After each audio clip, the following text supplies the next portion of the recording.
You, John Fitzgerald Kennedy, do solemnly swear. I, John Fitzgerald Kennedy, do solemnly swear. That you will faithfully execute the office of President of the United States. That I will faithfully execute the office of President of the United States. And will, to the best of your ability. And will, to the best of my ability. Preserve, protect, and defend the Constitution of the United States. Preserve, protect, and defend the Constitution of the United States. So help you God. So help me God.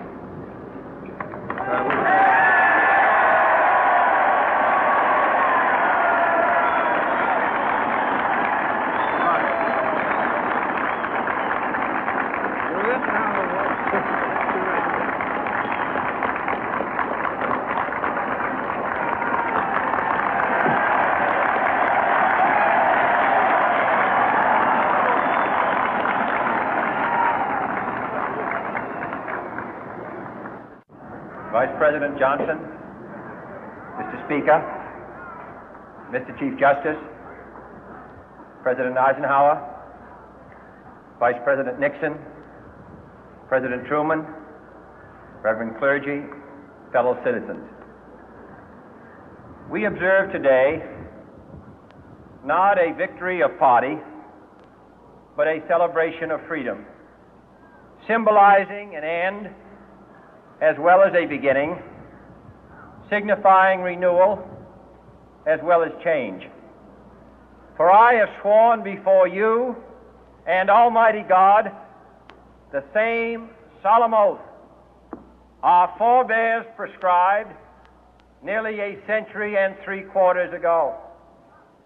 The world is very different now, for man holds in his mortal hands the power to abolish all forms of human poverty and all forms of human life. And yet the same revolutionary beliefs for which our forebears fought are still at issue around the globe. The belief that the rights of man come not from the generosity of the state, but from the hand of God. We dare not forget today that we are the heirs of that first revolution.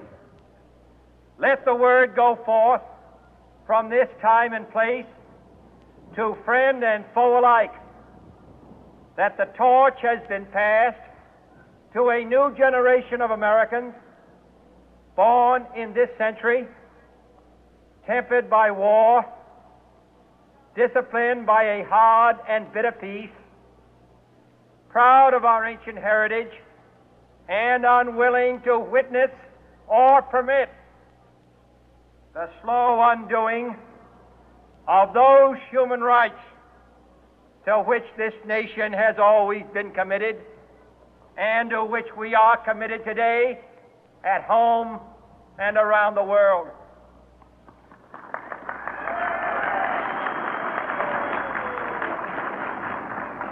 Let every nation know, whether it wishes us well or ill, that we shall pay any price, bear any burden, meet any hardship, support any friend, oppose any foe to assure the survival and the success of liberty.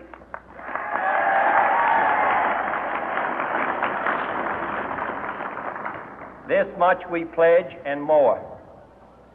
To those old allies whose cultural and spiritual origins we share, we pledge the loyalty of faithful friends.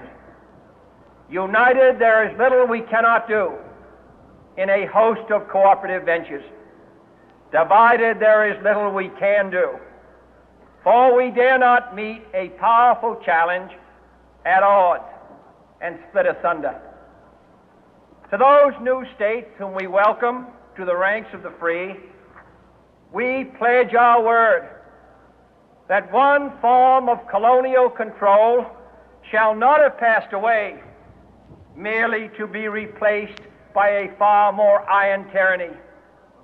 We shall not always expect to find them supporting our view, but we shall always hope to find them strongly supporting their own freedom, and to remember that in the past, those who foolishly sought power by riding the back of the tiger ended up inside.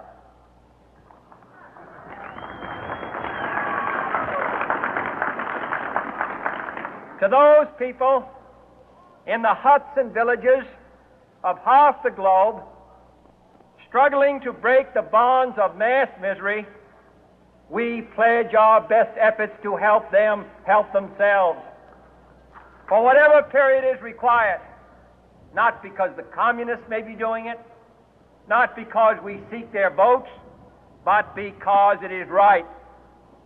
If a free society cannot help the many who are poor, it cannot save the few who are rich.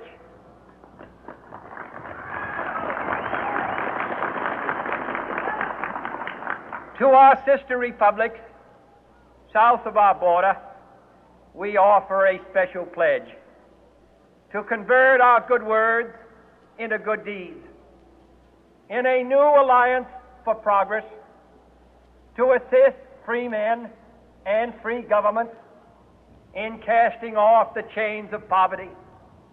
But this peaceful revolution of hope cannot become the prey of hostile powers. Let all our neighbors know that we shall join with them to oppose aggression or subversion anywhere in the Americas.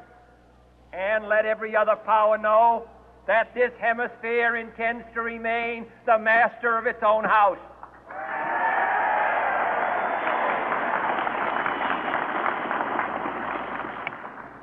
To that World Assembly of Sovereign States, the United Nations, our last best hope, in an age where the instruments of war have far outpaced the instruments of peace, we renew our pledge of support to prevent it from becoming merely a forum for invective, to strengthen its shield of the new and the weak, and to enlarge the area in which its writ may run.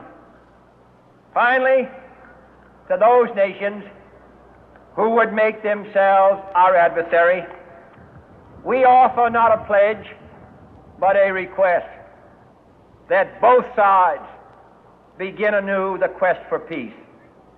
Before the dark powers of destruction, unleashed by science, engulf all humanity in planned or accidental self-destruction, we dare not tempt them with weakness, for only when our arms are sufficient beyond doubt can we be certain beyond doubt that they will never be employed. But neither can two great and powerful